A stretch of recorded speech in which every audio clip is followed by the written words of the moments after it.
भारत के शहर नागपुर में एक नौजवान की रीढ़ की हड्डी के नीचे से उभरने वाली 20 सेंटीमीटर लंबी दुम को सर्जरी के जरिए जिस्म से अलहदा कर दिया गया है। भारतीय शहर नागपुर के रहायशी 18 साल नौजवान की पोस्ट पर यह दुम 14 साल की उम्र में जाहिर होना शुरू हुई।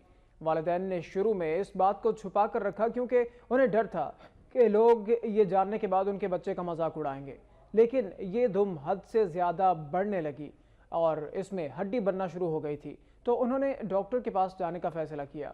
बच्चे की वालिदा का कहना था कि दुम के साथ जिंदगी गुजारना मेरे बच्चे के लिए बहुत तकलीफदेह था।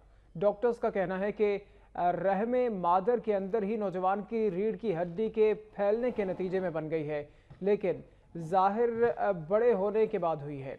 ऑपरेशन के बाद नौजवान को चंद दिनों के लिए अस्पताल में ही रखा जाएगा, जिसके बाद वो घर जा सकेगा।